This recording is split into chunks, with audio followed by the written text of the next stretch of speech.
Welcome back ladies and gentlemen. Hi, chalo. X-Men அப்படின்ற ஒரு வார்த்தையை கேட்டாலே நம்மள பல பேருக்கு வந்து மைண்ட்ல வந்து நிக்கிறது இவங்களோட முகங்களா தான் இருக்கும். அதுலயும் முக்கியமா இவரோட முகமா தான் இருக்கும். பிகாஸ் நம்மள அப்படி தான் வளர்ந்திருப்போம். ஹியூ ஜாக்மனோட இன்ஃப்ளூயன்ஸ்ல தான் இந்த X-Men கொண்டு போயிருப்பாங்க. குறிப்பா என்ன பத்தி சொல்லணும்னா நான் சின்ன வயசுல வந்து X-Men அப்படின்ற ஒரு வார்த்தையை கேட்டாலே தெரியுமே அவர்தானே அப்படின்ற மாதிரி ஹியூ ஜாக்மன் தான் நான் வந்து பாயிண்ட் அவுட் பண்ணிருப்பேன். பிகாஸ் என்ன பொறுத்த வரைக்கும் அவர் தான் X-Men அப்படின்ற மாதிரி சின்ன வயசுல இருந்தேன். கொஞ்சம் வளர்ந்ததுக்கு அப்புறம் தான் இவர் வந்து X-Men கிடையாது, இவர் இருக்க டீம் பேர் தான் X-Men, இவர் வந்து உல்வரைன் அப்படின்ற ஒரு விஷயம் வந்து கொஞ்சம் வளர்ந்ததுக்கு அப்புறம் தான் அந்த கிளாரிட்டி கிடைச்சது. அந்த அளவுக்கு ஹியூ ஜாக்மனோட உல்வரைன் வந்து நம்ம மேல இன்ஃப்ளூயன்ஸ் வச்சிருந்துச்சு. என்ன மாதிரி எத்தனை பேர் இருந்தீங்க அப்படின்றத கமெண்ட் செக்ஷன்ல சொல்லுங்க. சரி, இதெல்லாம் இப்ப எதுக்கு நான் சொல்லிட்டு இருக்கேன், எதுக்கு இந்த மாதிரி நாஸ்டாலஜிக்கா பேசிட்டு இருக்கேன் அப்படின்ற மாதிரி கேட்டீங்கன்னா பேச வேண்டிய கட்டாயம் வந்திருக்கு. பிகாஸ் அடுத்து வரப்போற அவெஞ்சர்ஸ் டூம்ஸ்டேலயும் சரி அவெஞ்சர்ஸ் சீக்ரெட் வார்ஸும் சரி இவங்களை நம்ம ஆப்வியஸ்லி பார்க்க தான் போறோம். It is official. பட் அதுக்கப்புறம் இவங்களை நம்மளால பார்க்கவே முடியாது. இதுதான் இவங்களை வந்து நம்ம பார்க்குற கடைசி 2 படமா இருக்க போகுது. அப்ப அதுக்கப்புறம் X-Men இருக்காதா மார்வல்குள்ள அப்படின்ற மாதிரி கேட்டீங்கன்னா கிடையாது. அதுக்கப்புறம் தான் உண்மையான ஆரம்பமே இருக்கு. MCU version of X-Men movies வரப்போகுது. அதுலயும் பர்టిక్యులரா ஒரு மூவி வந்து இப்பவே ப்ரொடக்ஷன்ல இருக்கு, டெவலப் பண்ணிட்டு இருக்காங்க அப்படின்றத கெவின் ஃபைகி நிறைய இடத்துல வந்து அபிஷியலா பேசியிருப்பாரு. சோ இப்போ அந்த படத்தை பத்தின ஏகப்பட்ட டீடைல்ஸ் வந்து கடந்த ஒரு சில நாட்கள் ஒரு சில மாசங்கள்ல நமக்கு வந்து நிறைய கிடைச்சிருக்கு. சோ அது எல்லாத்தையுமே சேர்த்து வச்சு இந்த படத்தை இப்போதைக்கு யார் ரைட் பண்ணிட்டு இருக்கா, யார் டைரக்ட் பண்றதுக்கான சான்சஸ் நிறைய இருக்கு, என்னென்ன மாதிரி கேரக்டர்ஸ் இந்த டீம்ல நம்ம பார்க்க போறோம், யாரெல்லாம் இப்போதைக்கு காஸ்டிங் ரூமர்ஸ்ல இருக்காங்க அப்படின்னு சொல்லிட்டு நிறைய இன்ட்ரெஸ்டிங்கான விஷயம் இந்த அடுத்து வரப்போற X-Men மூவியை பத்தி பார்க்க போறோம். சோ இதுக்கு மேல டைம் வேஸ்ட் பண்ணாம ஸ்ட்ரைட்டா இந்த டிஸ்கஷன் குள்ள போயிடலாம். பட் அதுக்கு முன்னாடி இந்த வீடியோக்கு ஒரு லைக் போடுங்க and subscribe பண்ணாம பார்த்துட்டீங்கன்னா மறக்காம subscribe பண்ணிடுங்க. and இப்போ வீடியோக்குள்ள போகலாம். So first of all ஒரு விஷயத்தை கிளியரா தெரிஞ்சுக்கோங்க. இந்த ஒரு X-Men மூவி மார்வல் ஸ்டுடியோஸோட ப்ரொடக்ஷன்ல வரப்போற X-Men movie MCU X-Men movie வந்து 100% சீக்ரெட் வார்ஸ் முடிஞ்சதுக்கு அப்புறம் மல்டிவர்ஸ் சாகா முடிஞ்சதுக்கு அப்புறம் தான் உங்களால எதிர்பார்க்க முடியும். ஏன் மல்டிவர்ஸ் சாகாக்கு உள்ளே வர முடியாதா, சீக்ரெட் வார்ஸ்க்கு முன்னாடியே வர முடியாதான்னு கேட்டீங்கன்னா அவங்க நினைச்சா பண்ணலாம் அப்படின்ற மாதிரி சொல்லணும்னு எனக்கும் ஆசையா தான் இருக்கு. பட் அவங்களே நினைச்சாலும் இப்ப அந்த படத்தை வந்து அவங்க மல்டிவர்ஸ் சாகாக்குள்ள கொண்டு வர முடியாது. காரணம் என்னன்னா இப்போ வந்து ரொம்பவே கம்மியான டைம் தான் இருக்கு, 2 வருஷம் தான் இருக்கு இந்த மல்டிவர்ஸ் சாகா முடியறதுக்கு. இப்போதைக்கு வந்து என்ன இருக்கு, அடுத்து ஃபேண்டாஸ்டிக் ஃபோர் வருது, அவெஞ்சர்ஸ் டூம்ஸ்டே வருது, ஸ்பைடர்மேன் பிராண்ட் நியூ டே, அதுக்கப்புறம் சீக்ரெட் வார்ஸ் இப்போதைக்கு ஸ்கெடியூல் ஆயிருக்கு. இதுக்கு நடுவுல மேபி ஒரு படம் வரலாம். மேபி அது வந்து டாக்டர் ஸ்ட்ரேஞ்ச் 3 ஆவோ இல்லனா ரொம்ப நாள் ரூமர்ல இருக்க தார் 5 ஆவோ இருக்கலாம். அதை தவிர்த்து ஒரு புது X-Men MCU X-Men மூவியை இந்த இடத்துல திணிக்க மாட்டாங்க அப்படின்றத என்னோட ஒரு ஐடியாவா இருக்கு. சோ எப்பதான் இந்த MCU X-Men டீமை வந்து நம்ம பாப்போம், எப்பதான் இவங்க வந்து நமக்கு இன்ட்ரோடியூஸ் ஆவாங்க அப்படின்ற மாதிரி கேட்டீங்கன்னா மல்டிவர்ஸ் சாகாலே இன்ட்ரோடியூஸ் ஆயிடுவாங்க. என்னடா முட்டாத்தனமா பேசிட்டு இருக்க, முட்டா பயல, என்னடா கிறுக்குத்தனமா பேசிட்டு இருக்க, இப்பதான் படம் வந்து மல்டிவர்ஸ் சாகாக்கு உள்ள வராது அப்படின்ற மாதிரி சொன்னேன். ஆனா உடனே வந்து டீமை மட்டும் மல்டிவர்ஸ் சாகாக்குள்ளே பாத்துருவேன் அப்படின்ற மாதிரி சொல்றேன் அப்படின்ற மாதிரி கேட்டீங்கன்னா அதுக்கு ஒரு காரணம் இருக்கு. எனக்கு என்ன தோணுது அப்படின்னா இந்த ஒரு நம்ம என்ன டீமை வந்து அடுத்து வரப்போற MCU X-Men மூவில பார்க்க போறோமோ அந்த டீமை வந்து நமக்கு வந்து சீக்ரெட் வார்ஸ்ல ஒரு டீஸ் கொடுத்துருவாங்க அப்படின்றது தான் என்னோட ஒரு கெஸ்ஸா இருக்கு. ஏகப்பட்ட வேரியன்ட்ஸ் நம்ம பார்க்க போறோம், நிறைய மல்டிவர்சல் வேரியன்ட்ஸ் பார்க்க போறோம். அதுல ஏதோ ஒரு X-Men டீமையும் நமக்கு வந்து காமிச்சிட்டு ஒரு சின்ன ஹிண்ட் மாதிரி காமிச்சிட்டு போயிடுவாங்க அப்படின்றது தான் என்னோட ஒரு கெஸ்ஸா இருக்கு. இப்போ வந்து இந்த படத்தை இப்போதைக்கு கரண்ட்லி யார் எழுதிட்டு இருக்கா அப்படின்ற மாதிரி கேட்டீங்கன்னா கிடைச்சிருக்க ரிப்போர்ட் படி மைக்கேல் லெஸ்லி தான் இந்த படத்தோட இனிஷியல் ஸ்கிரிப்ட் வந்து எழுதிட்டு இருக்காரு. என்ன மாதிரி படமா இருக்கணும், எதை வச்சு ஒரு படமா இருக்கணும், பேஸ் ஸ்டோரி லைன் என்னவா இருக்கணும் அப்படின்ற மாதிரி மைக்கேல் லெஸ்லி தான் இது வந்து எழுதிட்டு இருக்காரு அப்படின்ற மாதிரி ஒரு அப்டேட் கிடைச்சிருக்கு. இது வந்து ரொம்ப நாள் முன்னாடியே வந்து ஒரு அப்டேட் தான். பட் ரீசென்ட் டைம்ஸ்ல அடிக்கடி இந்த ஒரு பேர் வந்து அடிபடுது. இந்த மைக்கேல் லெஸ்லி அப்படின்ற ஒரு பேர் வந்து நிறைய ரிப்போர்ட்ஸ்ல வர ஆரம்பிக்குது. சோ இந்த மைக்கேல் லெஸ்லியோட ப்ரீவியஸ் ஒர்க்ஸ் அப்படின்ற மாதிரி இவருக்கு இதுக்கு முன்னாடி பண்ண ஒர்க்ஸ் எல்லாம் பார்க்கும்போது ஹங்கர் கேம்ஸ்ல இவர் வந்து ஒர்க் பண்ணிருக்காரு. நிறைய பேருக்கு தெரியும் நினைக்கிறேன். இந்த ஹங்கர் கேம்ஸ்ல இவரோட ஒர்க் இருக்கு. அண்ட் ஆப்வியஸ்லி இப்போ வரப்போதுல இந்த Now You See Me No You Don't அப்படின்னு சொல்லிட்டு இப்போ கூட ரீசெண்டா ஒரு டீசரோ ட்ரைலரோ ரிலீஸ் ஆச்சுன்னு நினைக்கிறேன். அந்த படத்துலயுமே இவரோட ஒர்க் இருக்கு அப்படின்ற மாதிரி சொல்லியிருக்காங்க. இவர் தான் MCU ஓட ஃபியூச்சர் X-Men மூவியை ரைட் பண்ணிட்டு இருக்காரு அப்படின்ற மாதிரி நமக்கு ஒரு அப்டேட் கிடைச்சிருக்கு.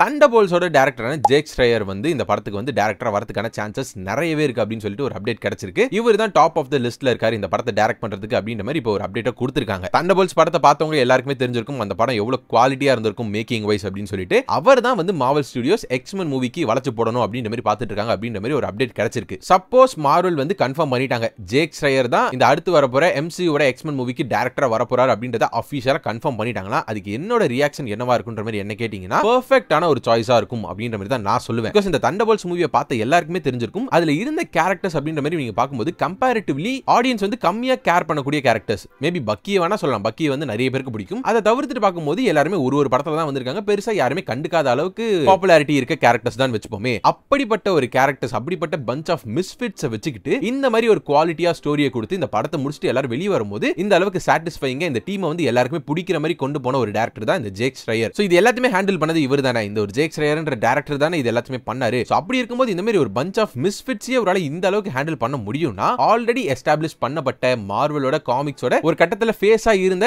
எக்ஸ்மேனை வச்சு ஒருவேளை என்ன அளவுக்கு ஹேண்டில் பண்ண முடியும் அப்படின்றத என்னால கிளியரா பார்க்க முடியுது. நீங்க இந்த தண்டர்போல்ட்ஸை எடுத்து பாத்துக்கிட்டீங்கன்னா அது ஒன்றும் ஈஸியான ஒரு கான்செப்ட்லாம் கிடையாது. மென்டல் ஹெல்த் அப்படின்ற ஒரு மெயின் கான்செப்டை வச்சுக்கிட்டு இந்த பாப் அப்படின்ற அவனோட 3 பர்சனாலிட்டியவும் பக்காவா ஹேண்டில் பண்ணிருப்பாங்க. எல்லாருமே ஏத்துக்கிற மாதிரி ஹேண்டில் பண்ணிருப்பாங்க. அதுவும் இந்த மல்டிவர்ஸ் சாகாவோட ஒரு பெரிய கிரிட்டிசிசமா இருக்கக்கூடியது என்னதுன்னா எல்லா வில்லனையும் வந்து பேசி திருத்திடுறாங்கப்பா, ஏதோ ஃப்ரெண்ட்ஷிப்னு சொல்லி ஏமாத்திடுறாங்க அப்படின்றது தான் ஒரு பெரிய கிரிட்டிசிசமா இருந்துச்சு. அதே கிரிட்டிசிசம் வச்சு எல்லாருமே வந்து அக்செப்ட் பண்ண வச்சாங்க. இந்த ஒரு ஃபேக்டை வந்து அக்செப்ட் பண்ண வச்சாங்க. இவனை வந்து பேசி தான் திருத்தணும், இவனை வந்து ஃப்ரெண்ட்ஷிப்பை வச்சு தான் டீல் பண்ணணும், ஃபேமிலி அப்படின்ற ஒரு விஷயத்தை வச்சு தான் இவனை டீல் பண்ணணும் அப்படின்ற ஒரு விஷயத்தை ஆடியன்ஸை அக்செப்ட் பண்ண வச்ச ஒரு டைரக்டர் தான் இவரு. அப்படி இருக்கும்போது எக்ஸ்மேன் பத்தி சொல்லவே தேவையில்ல. பயங்கர காம்ப்ளெக்ஸான ஒரு டீம்னு தான் சொல்லணும் அதை. பிகாஸ் டீமுக்குள்ளேயே நிறைய டைனமிக்ஸ் இருக்கும். ஒவ்வொரு கேரக்டருக்கும் ஒவ்வொரு பவர்ஸ் அப்படின்ற மாதிரி சொன்னாலுமே டீமுக்குள்ள நிறைய ஒரு டிராமா வந்து போயிட்டே இருக்கும். இப்போ ஜீன் கிரே எடுத்துக்கோங்க. ஜீன் கிரேக்கும் ஸ்காட் சம்மர்ஸ்க்கும் ஆப்வியஸ்லி அது ஒரு லவ் போயிட்டு இருக்கும். அப்படியே சைடுல இருந்து உல்வரனுக்கும் ஜீனுக்கும் ஒரு லவ் போற மாதிரி அடிக்கடி காமிச்சிருப்பாங்க. அது ஒரு லவ் ட்ரையாங்கிள் மாதிரி போயிட்டு இருக்கும். இன்னொரு லவ் ட்ரையாங்கிள் அந்த டீமுக்குள்ளே இருந்திருக்கும். மெக்னீட்டோ, ரோக் அண்ட்